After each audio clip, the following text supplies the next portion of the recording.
Oh, I'm sorry. Did I break your concentration? Somewhere between science and superstition.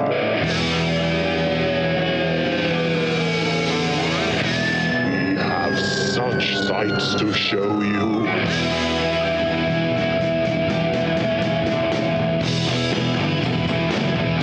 Strange Aeons. Welcome to Strange Aeons Radio. That's Eric over there. Hello down. That's Vanessa over there. Good day to you. I'm Kelly. Remember a couple weeks ago when I got off of Facebook? Mm-hmm. And the reason that I did that was mostly because I was just tired of all the super hardcore political posts, the pandemic stuff and all that. Well, a friend of mine reached out on Messenger. Mm-hmm. He shall remain nameless. Uh-oh. But he did say, "Hey, man, are you off Facebook?" And I said, "Yes." And he said, "Whoa, everything okay?" And I said, "Well, I just got a little tired of the hardcore politics and how nasty it was getting." Mm-hmm. And he said to me, "Yeah, man, if I didn't have, stuff to promote, I wouldn't be on here either."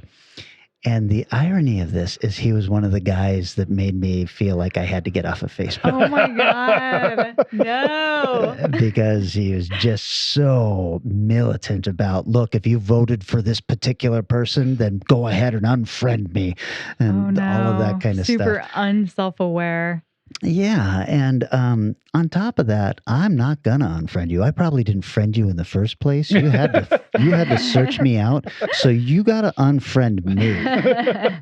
I'm going to make you work for that shit. That's right. Yeah. You should unfriend me is always one of the more annoying post things. It's like, throwing your toys out of the pram, right? It's like, man, I'm so angry. I mean, like, I don't know. I realized that I probably posted a few more than I should have. And it was almost all out of pure frustration.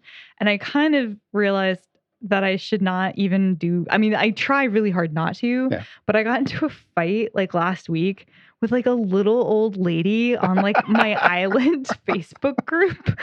And I started like yelling at her through text and like I wrote tirades, and I paused, and she kind of responded with, "Oh, I actually wasn't saying that this thing was good or bad. I was just mentioning it." And I was like, "Look, I'm so sorry. I have a lot of stuff pent up in me." And then we started trading stories about like the harshities we've been experiencing with COVID and how we both miss like our loved ones. I was like, this really became something sweet. And a special moment. It was. And I felt so bad. I was like, I got it. I can't do this. This is everyone's people underneath it. Yeah. I mean, it's really interesting because Facebook is so vile, and it works exactly as it is designed to work. Oh, That's the worst part. Yes. It is set up to make you it's so obnoxious. Like you're scrolling through the video feed and you stop on a video. Like one time I stopped on one of those awful extraction videos, like where they're digging a bug out of somebody's ear or something. Oh no. And I watched one. Well, we'll never need to see that again. Guess what you're going to see again and again for quite a few weeks. It's like, stop showing me these. Yes, the algo knows you. Yes. Like, it knows your secret wants and desires. But I don't like those at all. I was like, nope. Mm-mm. Mine just tries to make me shop very hardcore, which is irritating. I have recently watched one of those minimalist Netflix movies, and I was like, I need to like get rid of. And then I realized I'm getting about 20 emails a day from like my favorite companies all telling me what to buy. I was like, I need to unsubscribe because this is rough. Does it work on you? Do you buy the stuff? Oh yeah. Like I definitely go to their sites. Sometimes I always put stuff in a cart.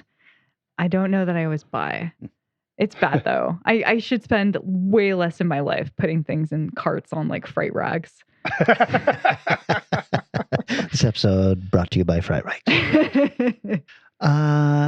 instead of a movie, I'm going to start out with something else this time, you guys. Yeah. I have picked up, so they do the Marvel Epic collections, which are these gigantic collections of various issues, sometimes as many as like 25 issues to tell a story or something. And I decided to pick up some of the X-Men stuff long after I had stopped reading, but still within the time that Chris Claremont was writing. Okay. And I quite honestly was horrified. I was like, this is bad. This is really bad stuff. Mm-hmm. After, I guess, the mansion had been destroyed and Xavier was off in space or something, and the X-Men were presumed dead and were like invisible on cameras or stuff like this. And I was just like, oh no, this is really bad. And I started getting very disappointed. And then for some reason, a light bulb went over my head. And I went back, and instead of getting the stuff after what I was reading, I decided to get the stuff from before I started reading. So the Roy Thomas and Neil Adams version of the X-Men from the mid 70s. Yeah. And I've been so delighted. The Epic collection that their run starts in has maybe 10 issues before they get into it, and those issues are rough. Yeah. Not very good. Is this pre-Giant Size? Yes. Issue? Okay. Yeah, this would be like issues 50 and afterwards. But once Roy Thomas gets in, it gets pretty cool. And there are a couple issues that are done by Jim Steranko, and those issues are like crazy. I'm not sure if you're familiar with who Jim Steranko was, but he was a really important advertising artist in the 60s.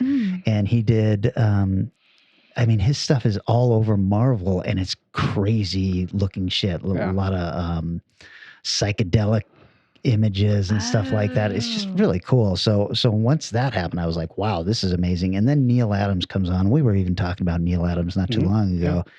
And he just brought a level of realism that hadn't been seen in comics before. Yeah. And when he moved over to Marvel, he basically told Stan Lee, give me your lowest selling title, with the idea that they would let him do whatever he wanted on a title that was going to be canceled if he didn't save it. And it turns out he and Roy Thomas saved it. Yeah. Wow. At least for a little while. Oh my God. And his art on that is just spectacular. So, Eric, Vanessa, if you guys are interested in early X-Men stuff, you could do a lot worse than picking up the Epic collection that Roy Thomas and Neil Adams are in. Yeah, I'm always interested in getting into the X-Men comics, but it's so hard because it's like, where do you even begin? Yeah. Like, I have the Joss Whedon run, and that was what my like entry level was into it.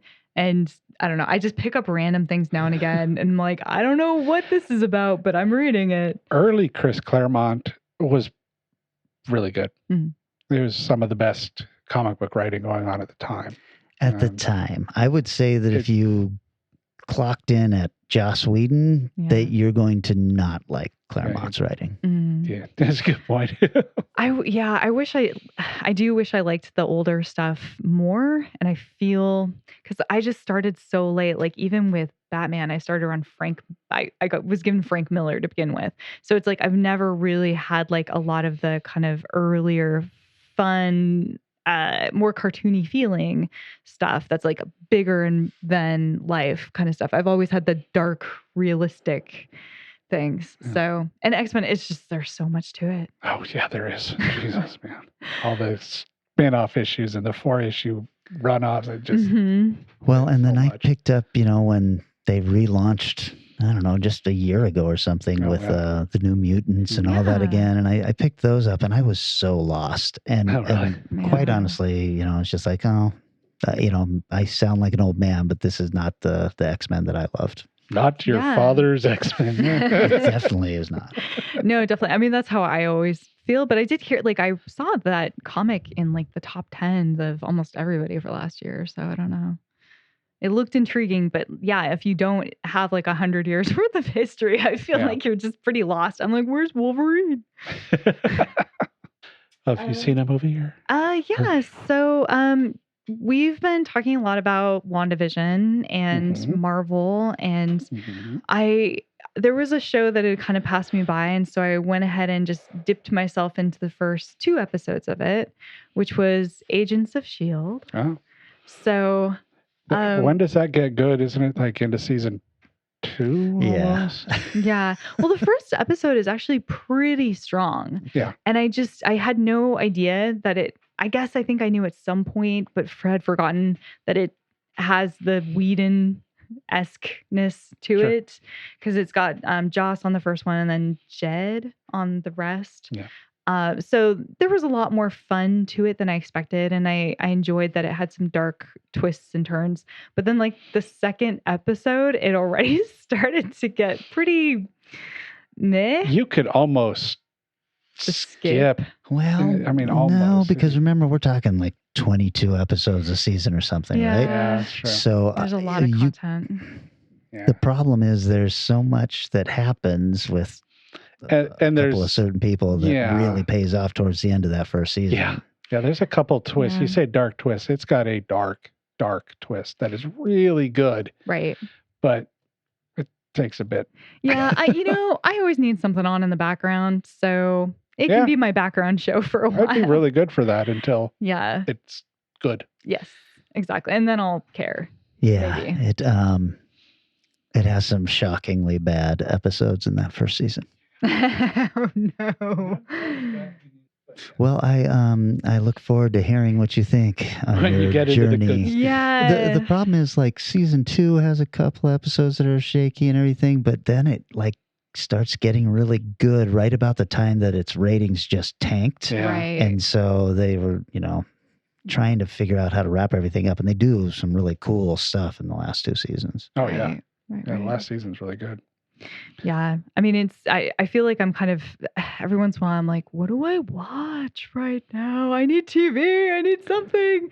So, so this seems like a good thing to dive Yeah. into. We'll see. Yeah, it's good. Well, I watched something very, very different from the 2 things that you're talking. Fairly new film just came out, Promising Young Woman. Oh, yeah. I'd heard about this. Oh. Watch it. Yeah? Fuck, man. Oof. Okay.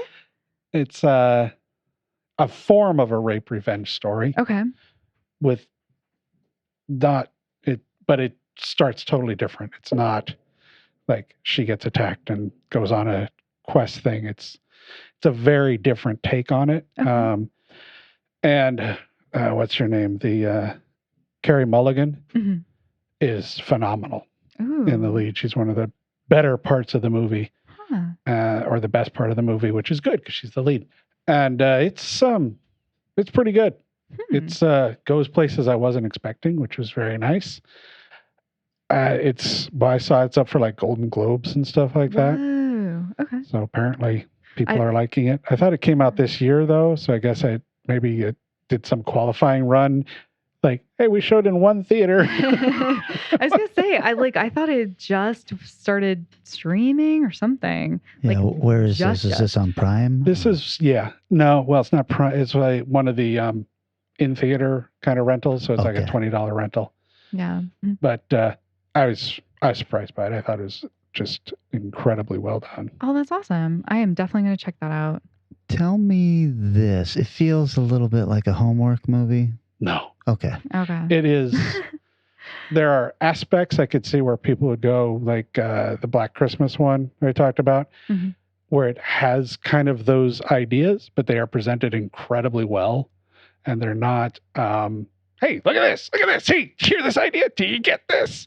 Mm. But it's far more about what she is going through. I don't know. It's just well executed. It's just a really solid film that feels like it should be a message movie, but really isn't. Yeah, I think that was my biggest fear. I was not that it's like bad to watch message movies. It's just exhausting. And Yeah. after the year we've had, it's just really hard to be like, yeah, today I want to watch something that's really harrowing and going to take me on a emotional and very led journey. So Well, I mean, it might do that. it might do like part of that, but like when it's like almost like a moralistic tale, it can be a little bit. I don't know. I saw a message movie, and Vanessa, you are the one who kind of showcased this for me. Oh I God. watched Skyfire. Yes, it is a message movie. What is the message? The message is this movie is a piece of shit. Oh no, you really hated it. I didn't hate it, but it was bad. It's bad. No, it's bad. She did say that. It's just ridiculously. I enjoyed it. I enjoyed it a lot. Yeah, I mean, it was. I'll say this: it was 10 times better than Greenland. Yes. Yeah. I wouldn't say it's like. I mean, I wouldn't say it's phenomenal, but it was what I wanted right then. I wanted just Jason Isaacs trying to convince a bunch of people that the volcano is fine. It's such a ridiculous premise that it's kind of hard to get behind. Now Jurassic World, you could kind of believe that because it's like, wow, the majesty of these creatures is, of course, you're going to bring a bunch of people here. Mm-hmm. This is a vacation resort set up inside of a volcano. Yeah, it's very much sold to, like high end like watch buyers. And I'm thinking to myself, who would ever come to this? This place is packed, by the way. Extremists. People who love to bungee jump, as he pointed out to us. Those people. Yeah. Yeah, no, I think I'm good. We'll go for 2 out of 3. Have seen Skyfall? Skyfire. Skyfire. I was going to say, not a James Bond That's movie. a James Bond movie. Right. Not to be confused with. No. It's bad. I found it extremely enjoyable. But again, your time travel is my disaster. It does not a lot has to happen. Like a last crack at synchronic finally. Geostorm. If I like Geostorm, I got to see that. I don't know that you should now. It's not Would good. you say it's better or worse than, say, Skyfire? I mean, it's less fun, but it's more accurate, but not. It's more like I'm science and we care about science. Versus Skyfire is like, science is really pretty secondary. It's all just a facade. It's like a piece of clothing we try on. If I recall correctly, the premise of Geostorm is that there are so many storms coming together that it's like a geostorm. Well, it's the entire world, right? There's a piece of tech in the sky that now controls all storms in all the weather. Because we are at such a point where we've like destroyed our weathering systems. So we're now relying upon this like network of crafts, like satellites, to keep us in check. And somebody takes control. Oh boy.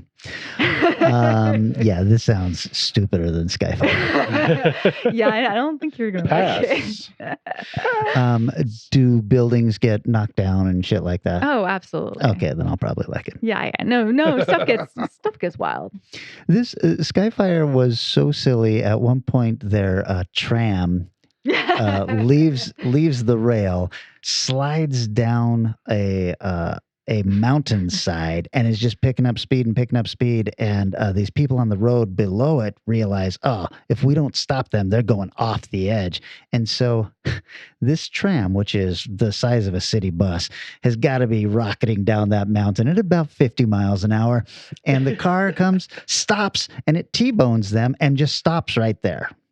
It's beautiful. Everybody is okay. It's beautiful. I mean, Come on. The leaping out of one tram and trying to jump into the other without hitting a pole. I did like the guy who got hit by the pole. That was pretty good. Yeah. There's a lot of that kind of stuff. It's stupid. It's unbelievably stupid, but. And you were not lying. I popped myself some popcorn. I sat down. I was done with my popcorn by the time all of the production company logos had flashed on the screen. There must have been 50 companies involved in this. Everyone in China was really into this film. They're like, I will put my money in this. Yes, I'm sure it's a huge success. Well, I hope so. Can't wait for Skyfire 2. Absolutely. Well, I watched an older film that was recommended to me that I had not seen and had literally no idea existed. And that's Virtuosity. Oh yeah, Yeah, I remember that Denzel one. Yeah. and Denzel Russell. and Russell. Russell as a raving, shirtless madman who is also a sentient holographic Man, I think I saw that in 3D theater. printed man. Pretty sure I did. It was really good. It's not too bad. Yeah. It's fun. really fun. And Denzel, I was like, I don't know, everybody was playing against the type I'm used to seeing them in. Mhm. And so like just seeing Denzel in dreads, I was like, you're majestic, sir. Like, yes, more dreads, Denzel. This is great. So and watching Russell Crowe just be like fucking insane and evil and having a great time. And yeah, it was good. It was really fun. I Nice. remember liking that. Yeah. Yeah. That was before either of them were who they were going to be. Yeah, that's kind of the impression I was getting Mhm. was that neither one of those people would ever agree to be in this film now. No. Ever. No. No way. Yeah, definitely not. Russell he just wants to keep singing. He really does. There's some really fun ideas in that. For Cool. sure. Yeah. I saw another one. It was a 2021, but I saw Ooh. it like last week. So Wasn't part of your 2020 it wasn't. It might have been. It might have made my mentions though if I'd seen it before. I don't know if it quite would have made the list. But Bloody Hell.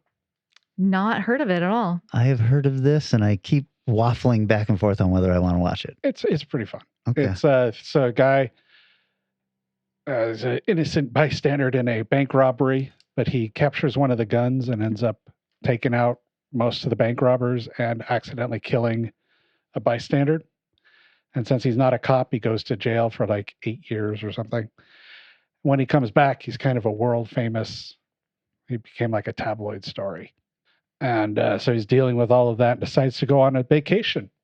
On his vacation, he gets kidnapped by a group of a cannibal family, basically. Oh, And that's they unfortunate. tie him in the basement, and things proceed from there. And it is one of the key fun parts of the film is he's got his subconscious is portrayed as a real person. Mm. So it's him. It's the same actor doing both. So he's back and forth playing off of himself, and which is a lot of fun. And it's just damn fun movie. A lot of kind of gruesome, kind of nasty, some ridiculously way over the top stupid shit that is not bad kind of stupid shit, but okay, that was a lot of fun to see this ridiculousness happen.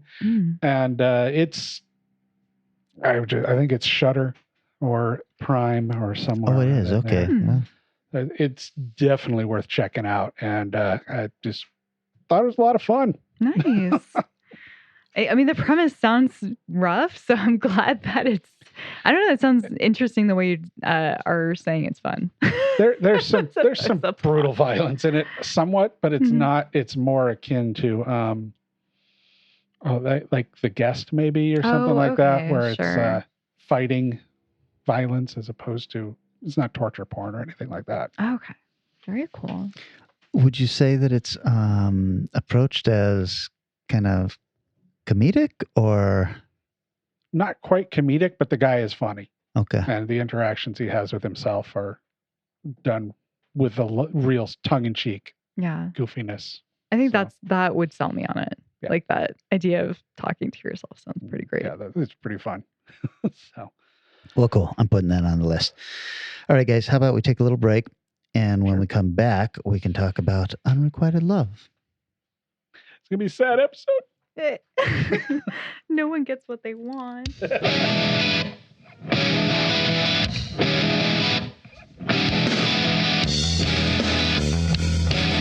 Hi, kids. We're the Care Bears, and we have a special Valentine message just for you. Call us right now at 1-900-909-5678, and we'll tell you how we're getting ready for Valentine's Day in Kerala. We'll have new, exciting stories for you every day. Remember, Valentine's Day is just around the corner. And there's cards to make, Cakes to bake, and all kinds of fun we can have together. $2 the first minute, 45 cents each additional minute. Kids, please check with your parents before you call.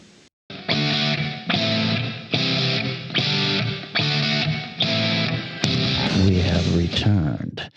And you guys, this was my subgenre pick. Yes, it was. So I'm going to go first. I picked a fucking winner, you guys. And I'm kind of shocked. From 1989, The Phantom of the Opera. Some stories have so great a power that with each new generation, they are reborn. It was a feeling, a passion. But it had to come from somewhere. This was no phantom. Ghosts do not skin their victims. This is the work of an artist. We will make music that the world will love forever. Take the last step to me. You are the angel. You are my voice. I feel him and I hear him. I don't want this feeling ever to go away. The Phantom of the Opera. The all-time horror classic. The Phantom is real. It has a name. Is now a major motion picture. You love the music. I am the music. A lot of people are dead, Mr. Dutton, and the murderer is in your house. Someone is doing murder in Christine Day's name. Our souls are one. No! Robert Englund is You're him, aren't you? the Phantom of the Opera.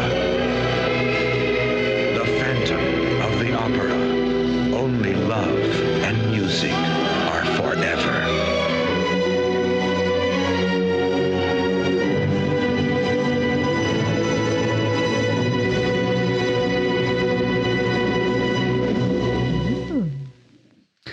Who's the music by? Interesting you should ask. Oh, okay. Budget. I could not find any information on this. It had a box office of about $4 million. Rotten Tomato critics have it at 38%. The audience has it at 53%. This was directed by Dwight H. Little, who directed Halloween 4, which is probably one of the best of the Halloween sequels. Marked for Death and Rapid Fire with Brandon Lee. Oh, yeah. And Free Willy 2. Excellent. Everybody should direct at least one Free Willy movie. I don't think there's enough Free Willy movies for everybody to do that. I think there could Depends be. on how you define Willie. Oh, no. Orcas. Orcas only. In that case, I've directed a couple of Oh, mine. my God. Y'all. Hey, you guys, this was written by Duke Sandifer, Huh. who wrote the films Necronaut, Ghost Town, and Dark Justice, based, of course, on the novel by Gaston Leroux. But an interesting side credit to this is Duke Sandifer wrote this based on a screenplay by Jerry O'Hara, which I will get into. Huh.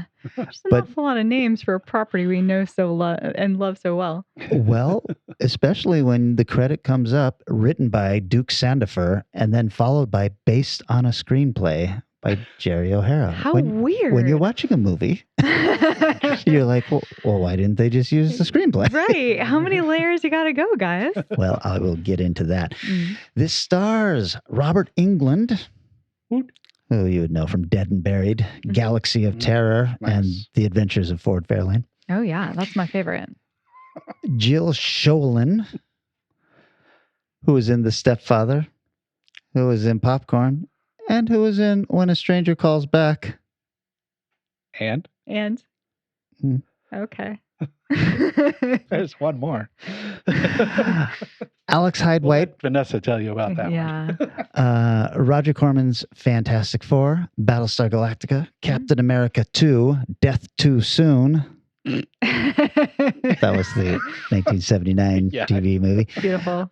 This also has, in her very first role, Molly Shannon, who you know from Saturday Night Live, Wet Hot American Summer, and Talladega Nights, and is just a comedy genius, and a very young-looking Bill Nighy, who is in every film we love. Whoa. That's crazy. You guys, this movie is fucking great. It's super fucking cool. and it's weirder than shit. Yeah. So it starts in present-day Manhattan, and we meet Christine Day, a young, hopeful opera singer. She auditions for a part in this very old theater, and a sandbag falls from the rafters, knocking her unconscious and shattering a mirror. The old falling sandbag gag. Am I right? Yeah. Huh? Yeah. The old Works broken every mirror time. issue. She wakes up in London, 1885. Whoa. All right. Wait a minute. Now wearing opera clothing.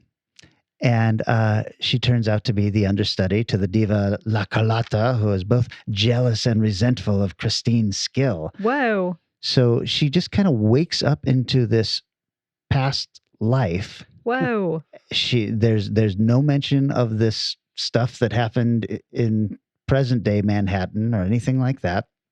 And we just go on to the very typical Phantom of the Opera story. Oh my God. And it's really kind of, at first it was kind of jarring. I was like, oh, okay, she's going to go back in time now and everything. She's got to figure out how to get back to her time. But she's got zero memory of this. She just starts her life off where this film starts off. And it was like, oh, okay, well, I wonder how that's going to come back. I hope she can sing. She can sing like nobody's business. Nice. Excellent. So she wakes up basically on the floor of the old theater, and this sandbag and mirror had happened at that time too. And so she's like, oh, and everyone's, oh, are you okay, Christine? And while they're messing with her during this, in the rafters above is Eric, or the Phantom, who is Robert Englund, and he is threatening a stagehand up there who's, who'd fucked up and dropped that sandbag. So we know who Robert Englund is, and we know what he looks like, and this is clearly him, but he's made up to look very different than just his face. And he doesn't have the horrible scarred face of the Phantom. So it's like, oh, what is going on here? But he is clearly the Phantom. The stagehand knows who he is and is terrified of him. And of course, he ends up killing that guy. Sure, as you do. Sure, yeah. I mean, that's what stagehands are for, Right. let's be honest. So from there follows very closely the story of the Phantom of the Opera. If you've seen the movie or the musical or the movie of the musical, then you know that Christine has been taking secret private singing lessons from someone she refers to as an angel sent by her deceased father. And he's basically been grooming her to take over Carlotta's position in the theater company. And to ensure this, the Phantom scares Carlotta to the point of her screaming so loudly that she screws up her voice and can't sing that night. Oh, And so dude. her understudy has to come in. And the way he does this is he takes that stagehand and skins him Oh, and puts him in her closet, and he's still alive when she opens the closet. He's all strung up and he's like, help me. No, give that man some skin. So now you know why she was screaming so Oh loud. my God. Oh, that's awful. Yeah. So that night, he's sitting in his private booth that they reserve for the Phantom of the Opera. And the company is doing a production of Faust. And as he watches, now keep in mind, his face is not scarred or anything like the Phantom. As he watches, he then has a flashback memory to him as a young musician and writer of music, and he makes a deal with the devil. Of course. Huh. So this suddenly takes a very supernatural twist.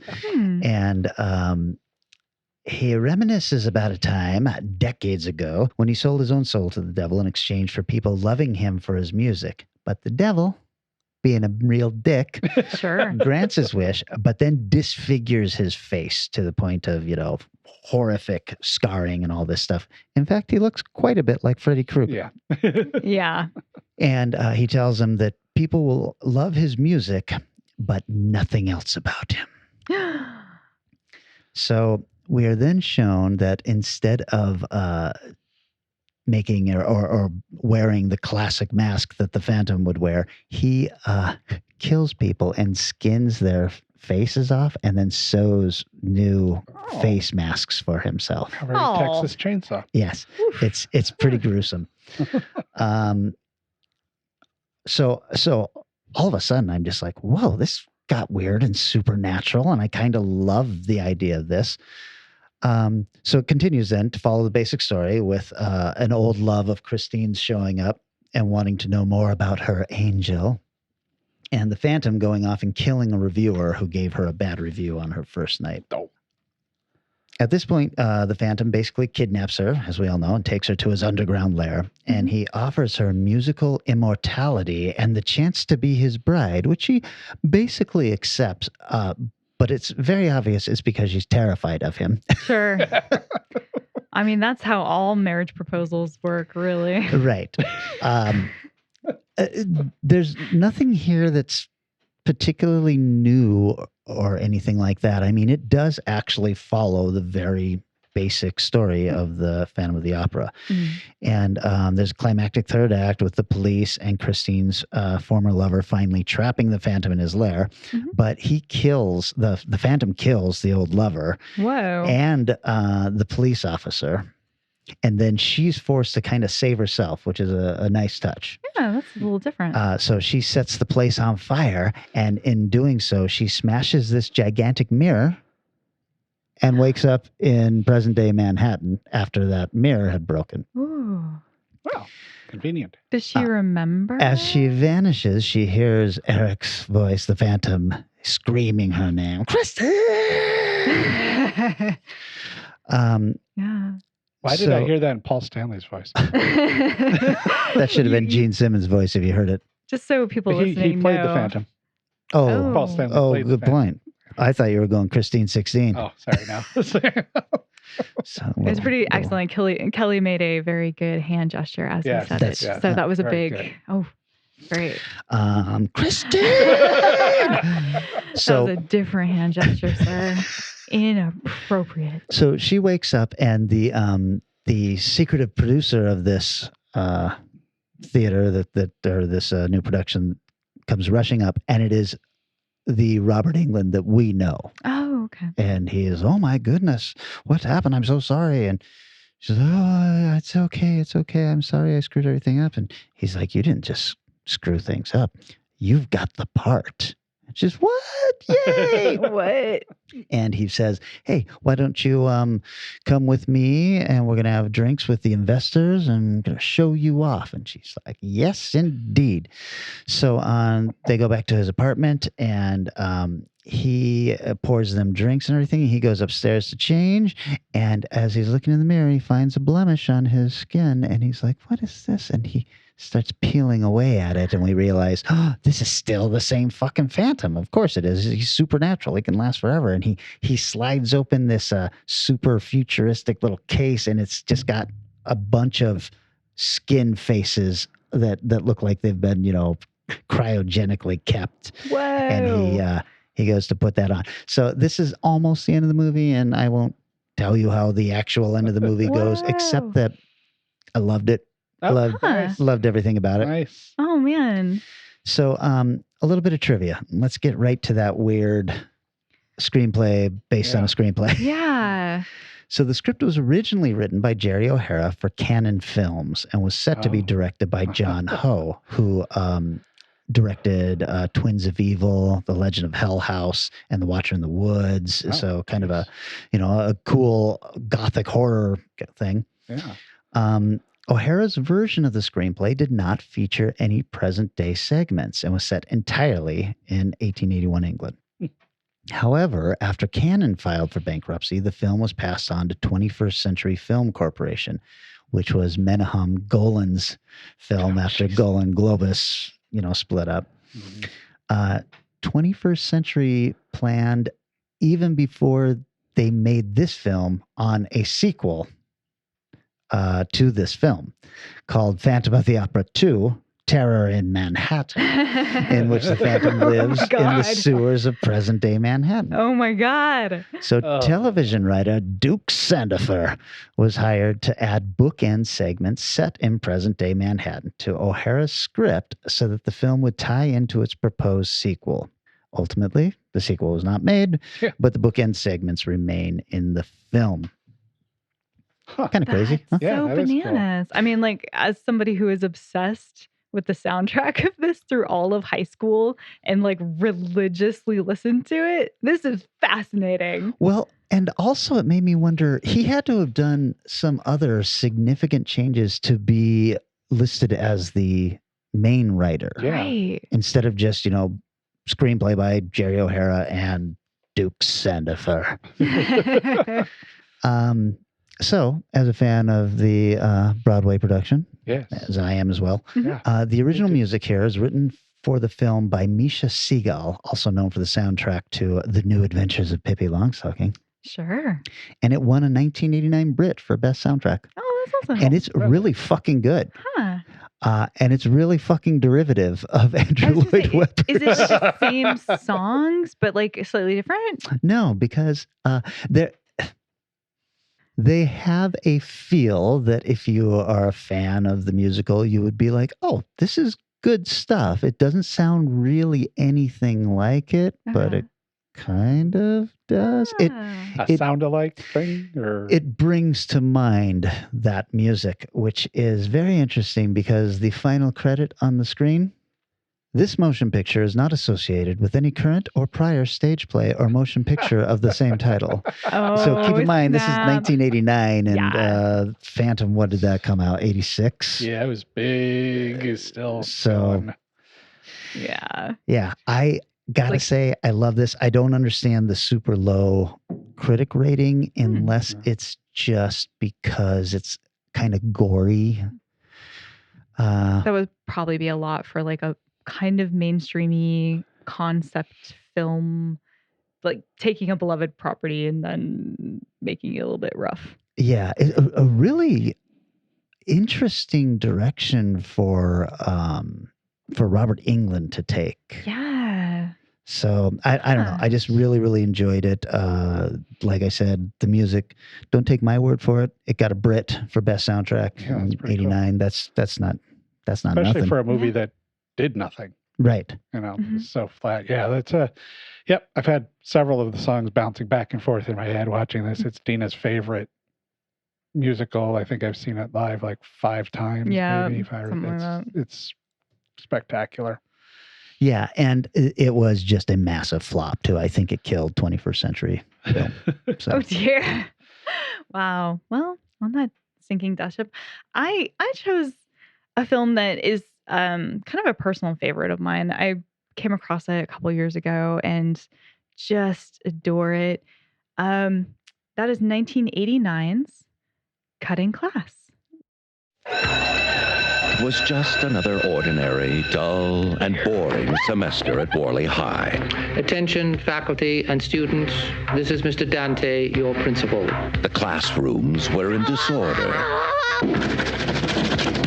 As of today, you're suspended. Relationships were impossible. Not until your grades improve. And the teachers were insane. But this year was going to be different. Someone was going to teach a lesson no one would forget, ever.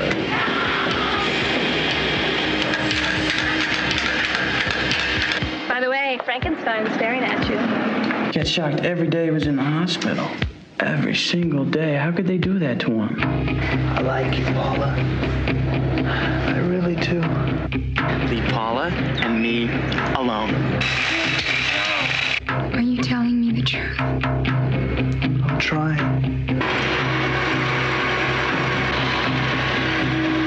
What is this? Survival class?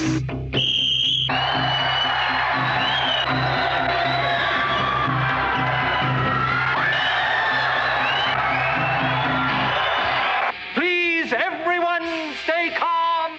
Kids are missing. A teacher's missing. We stay calm and we'll all be dead. Help! Help! You understand English? Was it a teenager in distress or a murderer in disguise?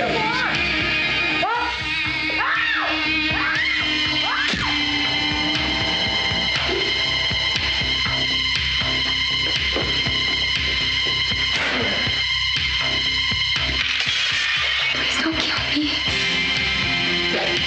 I'm the only teacher that you'll remember. Donovan Leitch, Jill Schoelen, Brad Pitt, Roddy McDowell, and Martin Mull.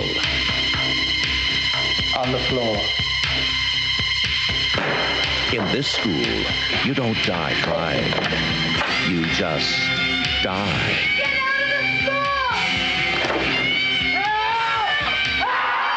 school! Cutting class. The school is closed. So my film, I feel like there's something in common with mine and yours. I just can't put my finger on it. There's a couple things actually. A couple things. Yeah. Well, I mean, I don't know. I have an actress who, we'll get there. So the Rotten Tomatoes for Cutting Class is 25% critics, which is really low. Whoa.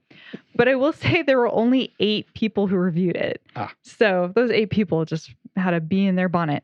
However, it's 22% audience, and that had 2,500 reviews. So they agreed with those 8 people. Yeah, they did. You're right on board. The budget is ? I have no idea. Could not find out.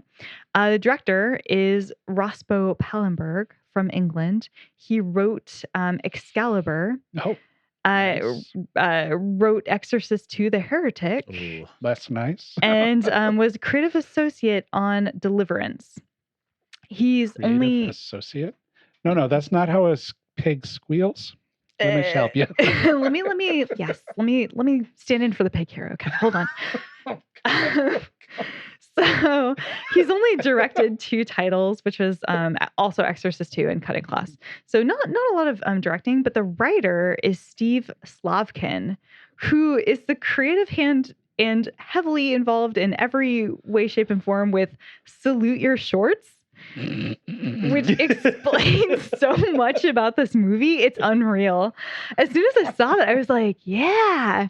It is like a really put together, like fun teen ridiculous film. Yeah, so it all comes together now. He's also produced and voiced Dr. Khan's voice. Oh yes, okay, that's part of Salute Your Shorts. He also was part of Power Rangers, Ninja Storm, Running in the Halls, and USA High as a producer. The people who are in this movie, it's got a couple of really interesting names behind it. So our maybe not crazy villain guy, hard to tell, is Brian Woods, who's 30. He's been in 34 things. He's English-born actor and documentary maker, member of boy band Camp Freddy, and founding member of neo-glam group Nancy Boy. He's the son of pop singer Donovan Leitch. Oh, jeez. He also played Paul Taylor in The Blob. He was in Glory as Charles Fessenden. I haven't seen Glory, so I don't know. He was also in I Shot Andy Warhol, and recently in Birds of Prey, the TV series as Malcolm. Recently, 20 years ago? I don't know. I put down recently. I'm not sure. Is there a more recent Birds of Prey TV show? No, but this film can't be recent either, right? I mean, it said TV, 89, but, so yeah. Yeah, I don't know. He was also in 2008's Dark Knight, uncredited. And he was on one episode of Sex and the City. So there you go. We have a secondary male lead in this film. Little known actor. I think, you know what? He's got some good in him.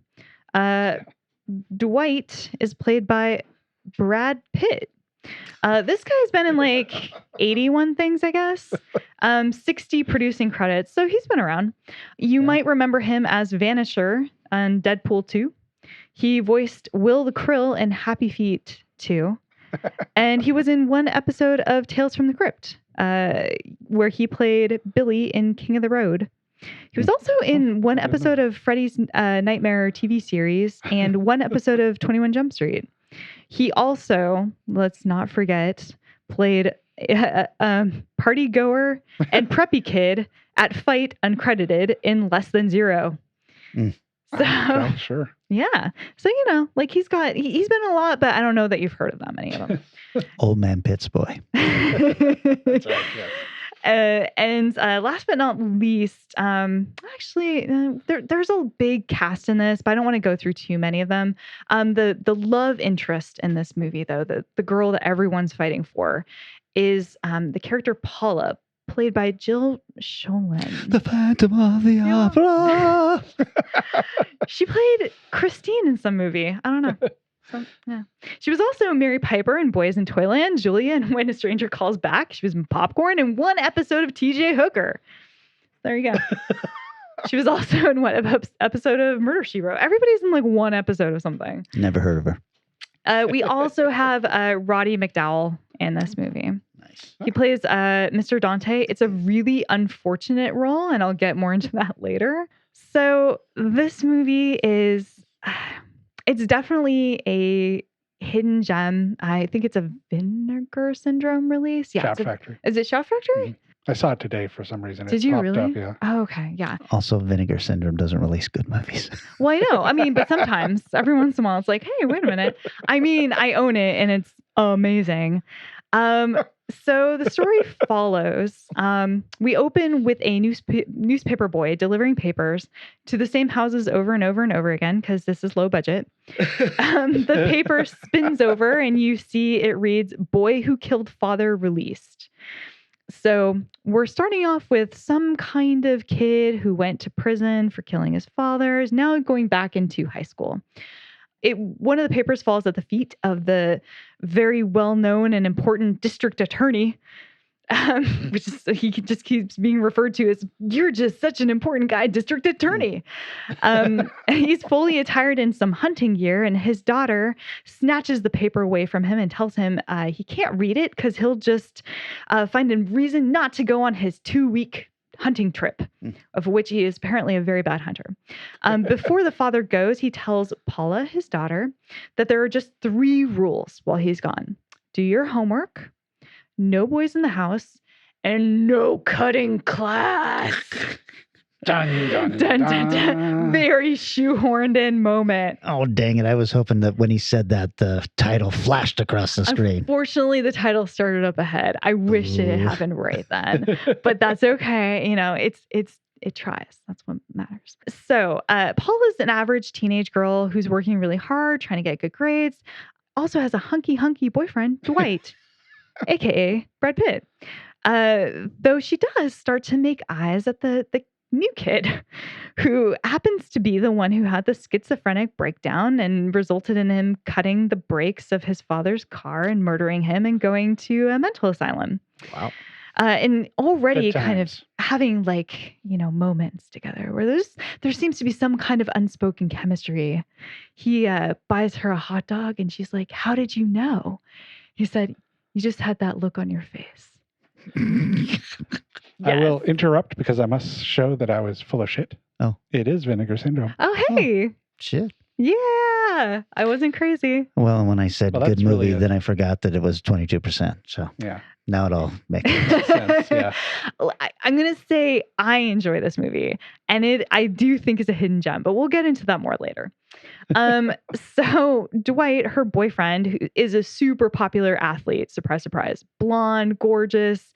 And he looks down on Brian, who actually used to once be his best friend. He sees that Brian clearly has a thing for Paula, and he just starts to torment him with no end. First by they're in gym together and he just starts spinning this rope that Brian is climbing up until Brian falls over. And of course the gym teacher misses the whole thing and walks up to him and is like, "Why are you freaking messing around, kid? Give me a zillion push-ups right now."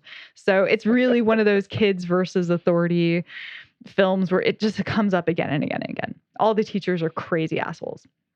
So the odd things start to happen first with Paula's father, who is out on his hunting trip, when suddenly an arrow appears out of nowhere, pointed right at him, and thunk, hits him right in the chest. Oh, wow. He gets killed? Falls straight over the head first into the pond. Oh. Cut away, back to the school. So meanwhile, at school, we see like Brian's really having a hard time fitting in. Meanwhile, Paula has some really weird interactions with various teachers. She's a model for the art class, and Dwight's like, please, I don't want you to go. I feel really uncomfortable with you being in this class. I'm like, what's happening? And she's like, no, okay, it's fine, I'm doing it. And she walks in to high school arts class and starts taking off her clothes. Yeah. And like the teacher's like, get out of here, Dwight. And like immediately is like, all right, so today's class we're gonna do the form where we're going to look at this muscle group, bend over, girl, and has her immediately bend over, and everyone starts to draw her ass. It's so creepy. The sphincter. It's really weird. It's really, I mean, she's in a like leotard, so she's not nude, but it's still completely upsetting. And there's a lot of touching. Like a lot of the teachers, the principal also, played by Mr. McDowell. McDowell. Asks her to come into his like office because he has a gift for her, but it's on the floor. So she needs to bend over to get it. And of course, she's wearing a very short skirt, and she bends over, and we all get to see her underwear as well as him. And he's kind of very obviously leaning and looking and like very pleased with himself about this. And she has gotten a new cheerleading uniform. He has pitched in to get them all new cheerleading uniforms, and she is just thrilled. Oh my God, thank you. And he's like, well, why don't you go ahead and try it on now? I'll turn my back. And she's like, no, you're going to see me in it tomorrow, silly Billy. And leaves. So while all this weirdness is going on, people start to kind of turn up dead in various places, of course. So the art teacher falls into a kiln thing, a room that's like a heated kiln, and it goes up to 500 degrees, and we hear him screaming. So he's baked. We have a couple of students who get pulled like underneath some bleachers during a game, and their throats are cut. There's some really interesting deaths going on. The vice principal, who gives various students that we are hanging out with some shit, she gets killed by photocopier, where her head is just slammed again and again on this photocopier as it makes copies, of course, of her dying. So, of course, now everyone's aflutter. Who is behind these murders? And everyone suspects that it's got to be Brian, because he's the crazy schizophrenic weirdo who's just come out of prison. He's very leery. He's only worn one outfit this whole time. He's in almost every scene hiding behind something. I'll get into that list later. It's very extensive.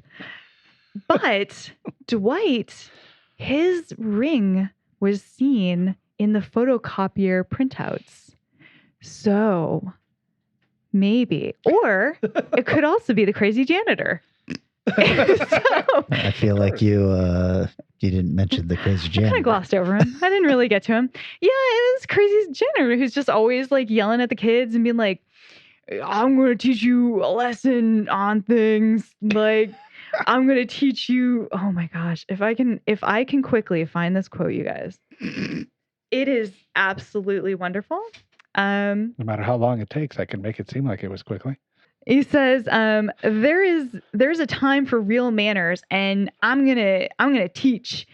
You show to say please and thank you. I'm the only teacher that you'll remember. I'm the custodian of your fucking destiny.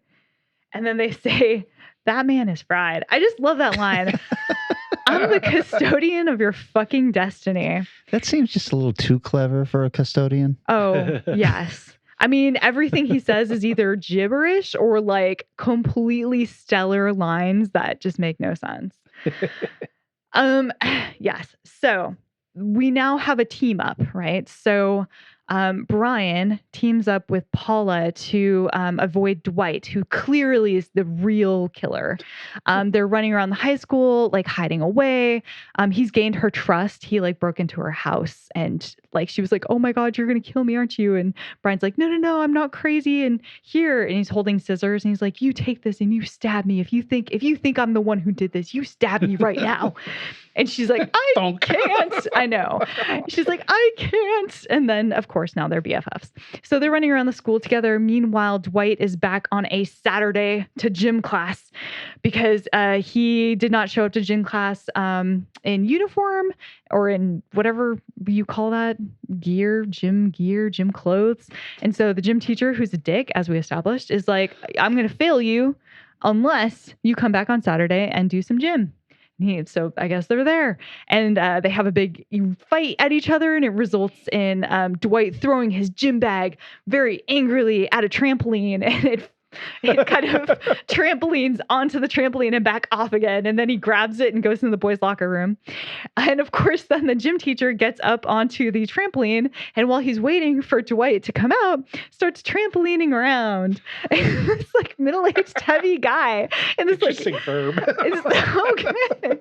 He's just like doing backflips and foreflips and on his belly. And then we go to POV American flag, which is underneath the trampoline, this very sharp, large American flag, weasels its way underneath, wiggles back and forth, and then boop, sticks out through, and our coach is a shish kebab. So obviously Dwight did that.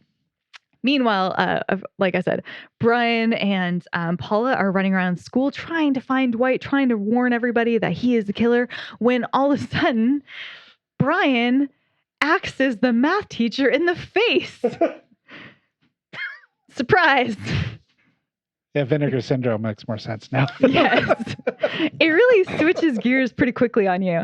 And then she's running, obviously now, from Brian, the guy who's creepy and super creepy the whole time was the creepy one. It's a beautiful twist. I love it. I love that they let us off for so long, but pretty poorly. Anyway, so of course Dwight jumps in. He saves her.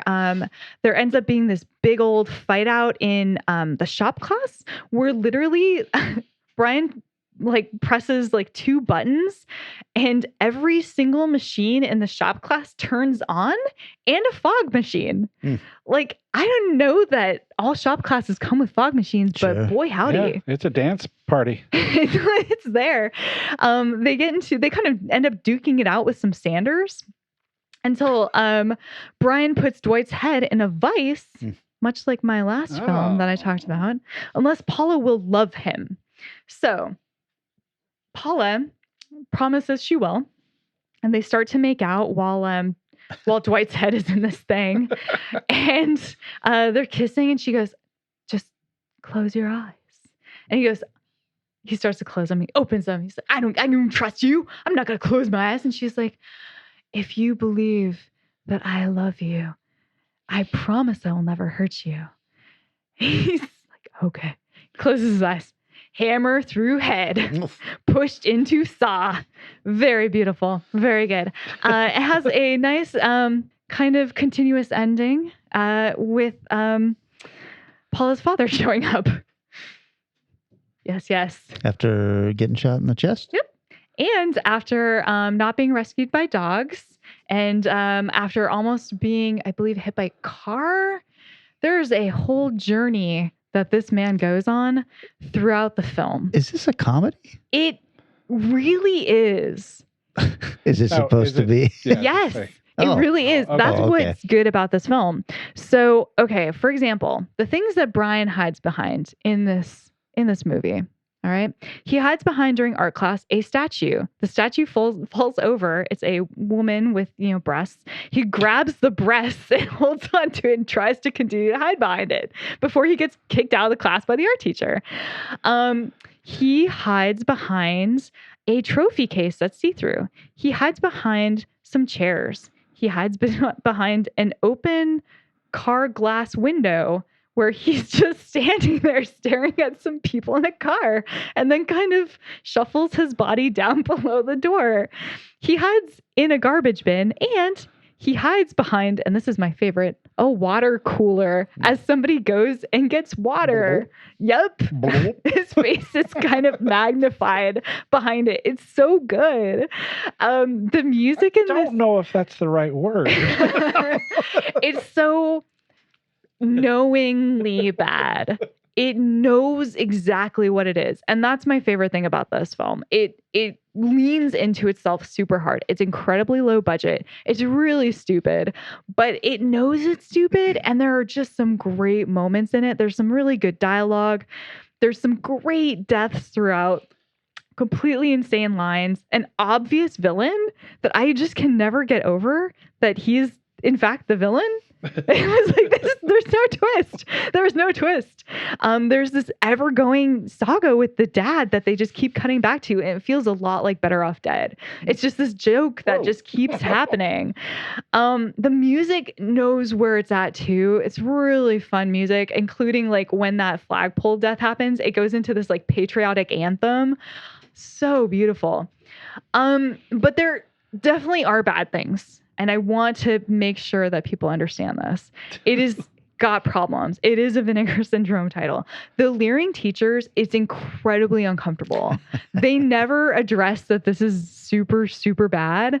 And they do play into the sexiness of the moment. It's really frustrating. And seeing her underwear multiple times with her bending over was rough. I'll be the judge of that. yeah, that's kind of what happens. The other frustrating thing is the moral of the story is once insane, always insane. So it's pretty damning on anyone who has like mental illness. It's like, oh well, of course you're crazy and you'll never be better. There's a lot of bullying the bully wins ultimately, and he's the good guy. The principal never dies and really should have because he's horrifying. The principal and the art teacher look identical. So when the art teacher dies, don't be shocked when the principal shows up. And you're like, wait, I thought you died. Nope, they just are both older white men with white hair who are about the same age, height, and build. The girls, unfortunately, in this movie, our leading lady is super bad. She's not a good actress. However, I would say Brad Pitt is actually super good. And a lot of this film is, there's definitely a lot of poorly executed stuff. It feels pretty rushed through some of it. But yeah, just a couple of small pieces of trivia. Shot in 4 weeks. Jill Schoelen did not want to do this film.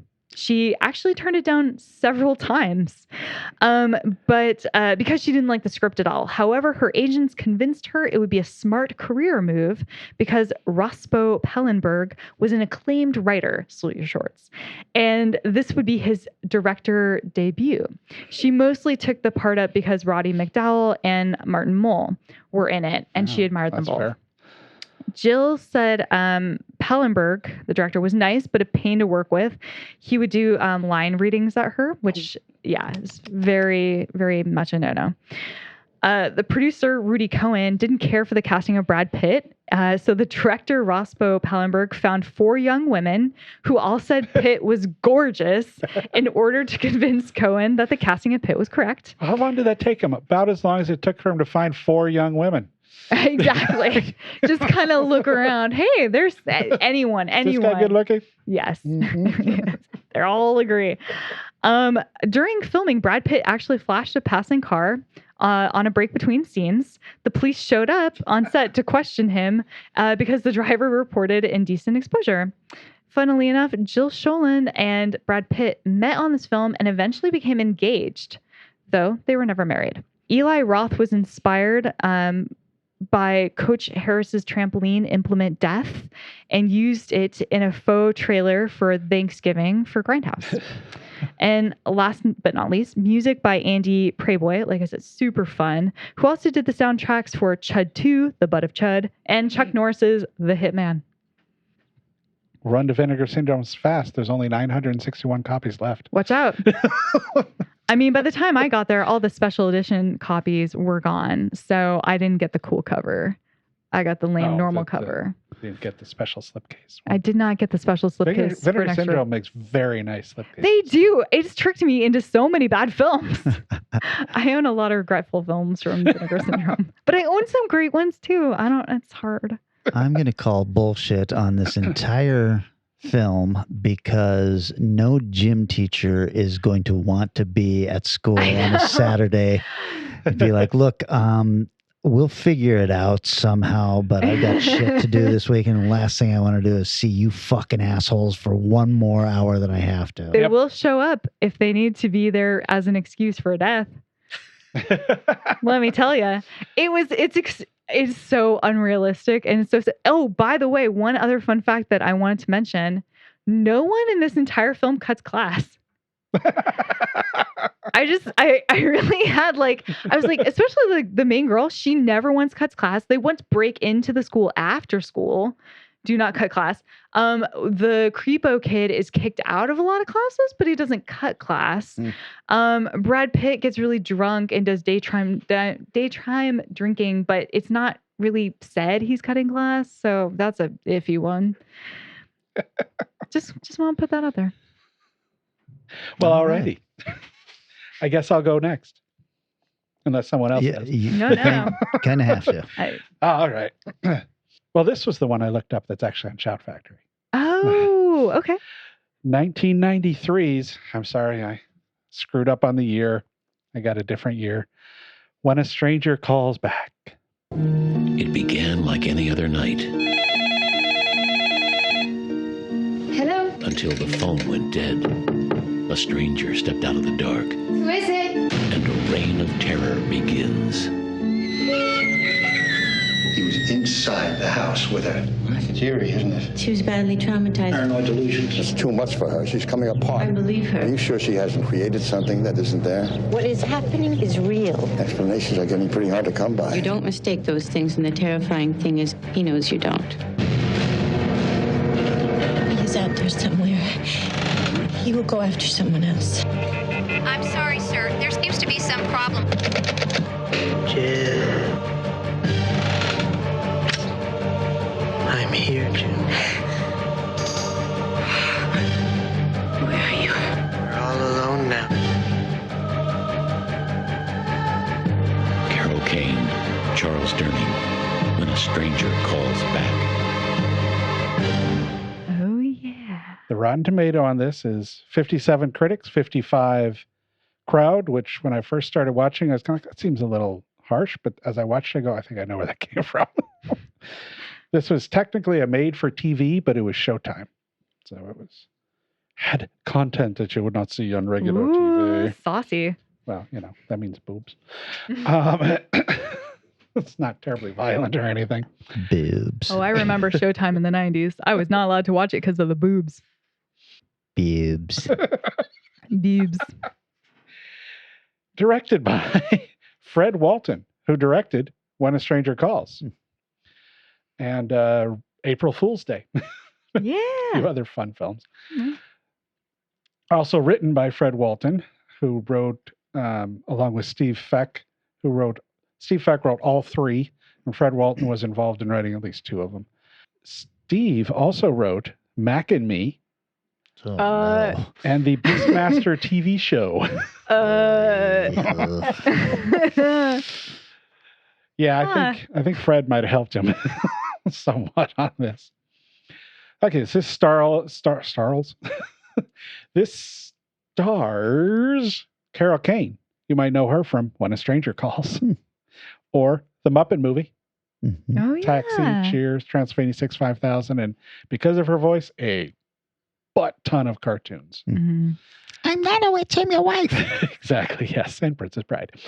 And Charles Durning, who was also in The Muppet Movie, and wonderful role in a TV show called Rescue Me, and like 260 films, and a lot. And Jill, how do you say her last name again? I don't know. Schoelen? Wait, what? Wait, what? Really? All three of us have Jill Schoelen, I think is how you say it. Oh my in God. films. And Schoelen is how I would say that. Schoelen. Oh my God. Is she Christine in Phantom? Yes. So she's the lead Yes. in all three of the films. Oh my God. Wow, she had a good run. This is what are the friggin' odds, man? But anyway, so she was in Cutting Class, Ooh. The Phantom of the Opera, What? Popcorn, and The Stepfather. All movies we have showcased on this right. podcast. Yep. And Gene Lithgow plays the bad guy, who's in The Usual Suspects as Cop on the Pier and ER as Cop. It seems like he might have a type. Yeah. Okay, so the movie starts off, and my first thought is, yes, this is made for TV music. Like, so this is, okay, we all know When a Stranger Calls has one of the best opening 20 some odd minutes in film suspense ever. Absolutely. And this is comparable. The opening of this one is done differently in that it's not a phone this time. The phone doesn't work. Initially it does, but then it doesn't for a while.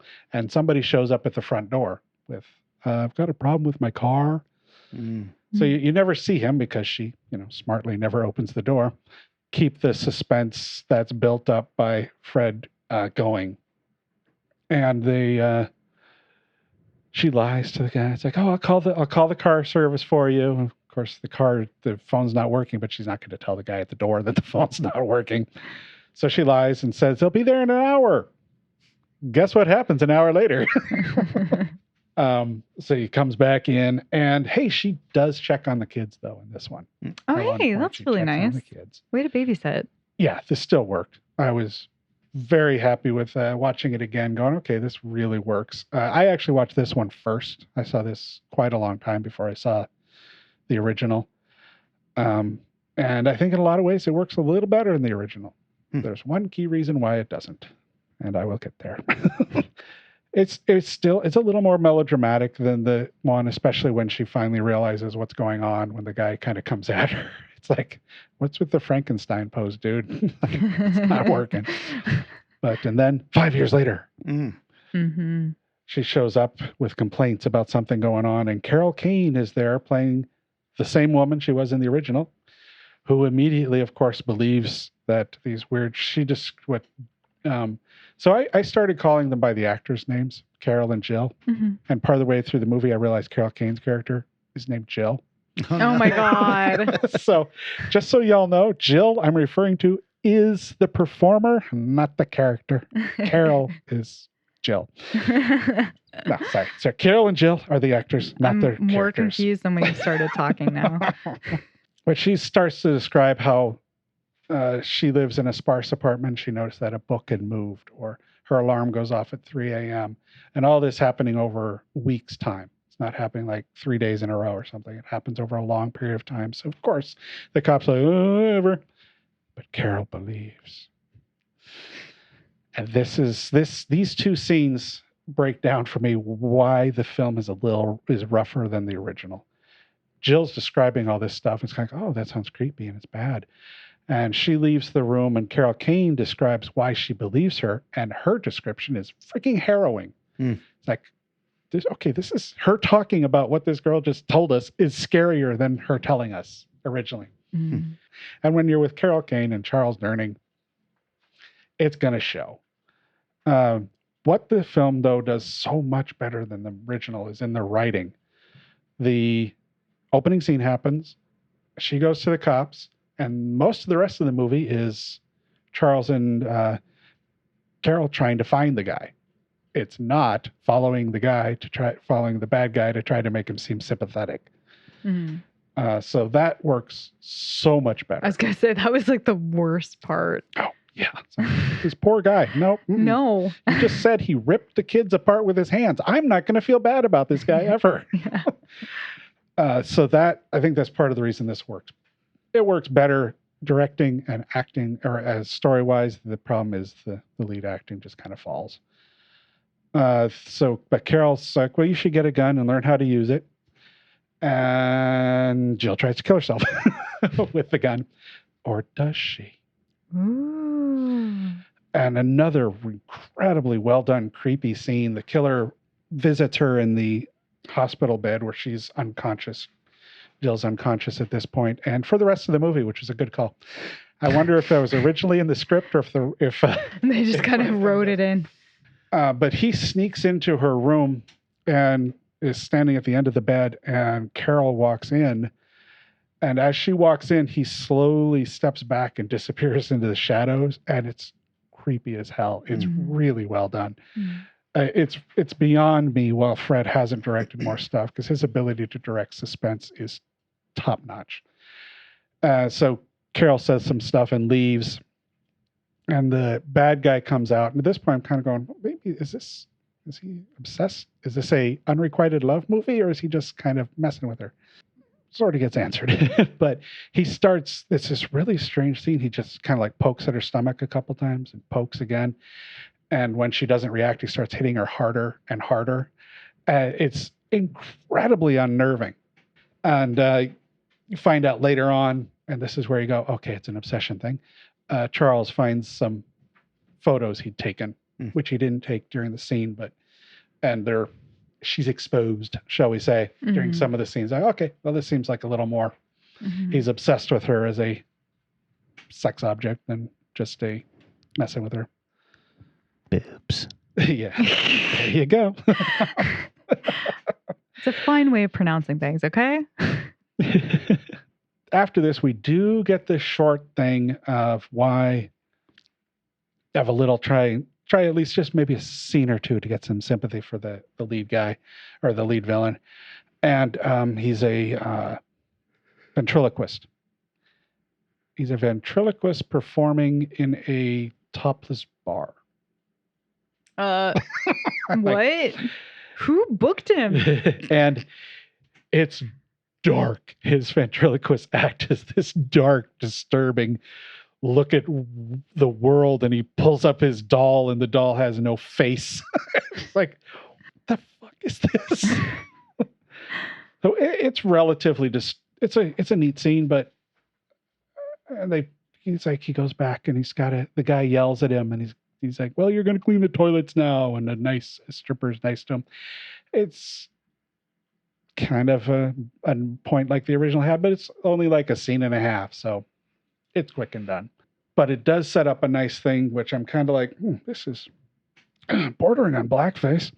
But he's not performing any kind of thing. He just paints himself completely black. So when he's doing the ventriloquist and he wears to all black, he disappears in the shadows. Mm-hmm.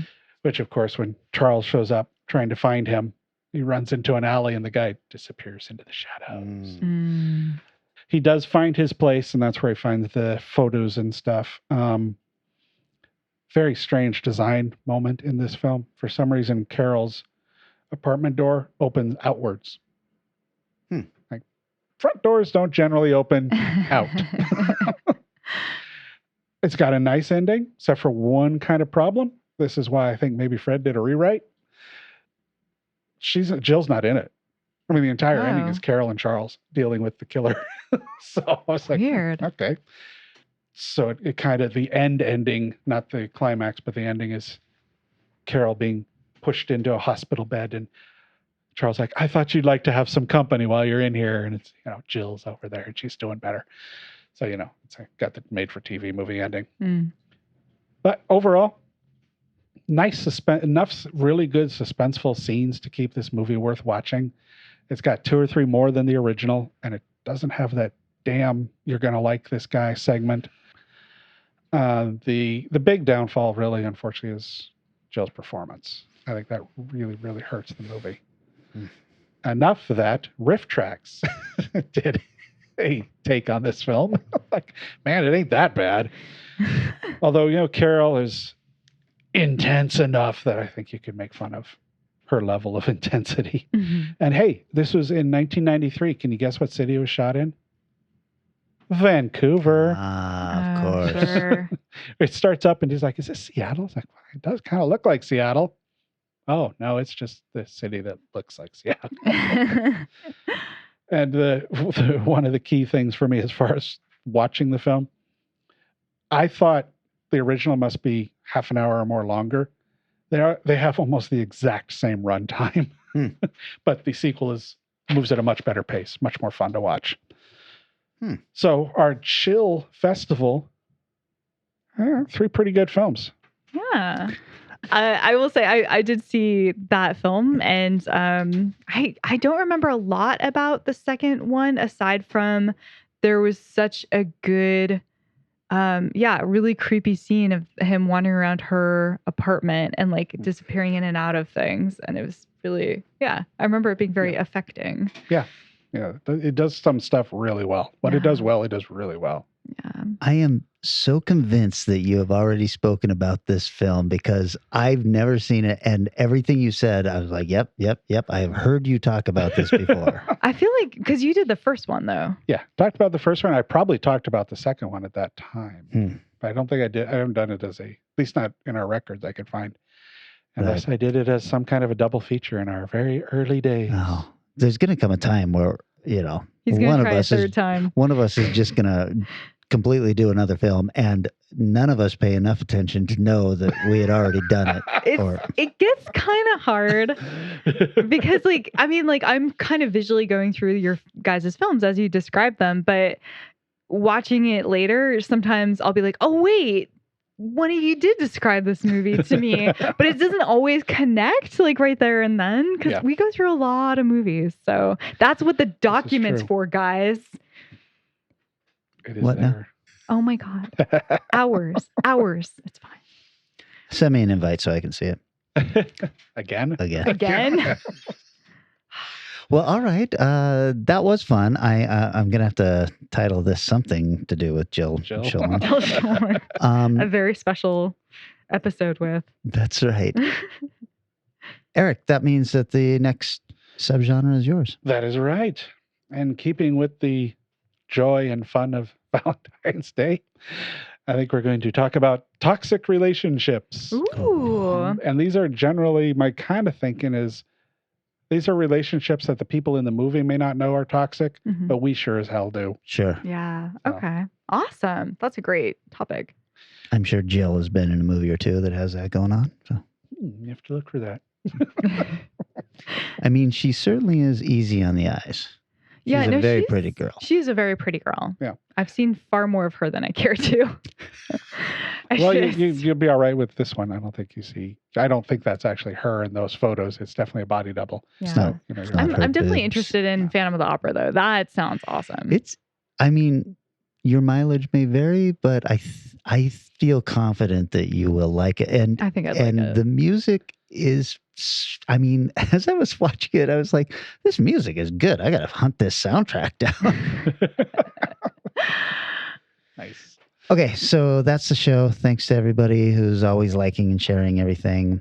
And we're talking, is this the last of our Love is in the Air episodes? Well, the next one will be. That's what I mean. Yeah. So that'll be the end of February. Good. Fuck.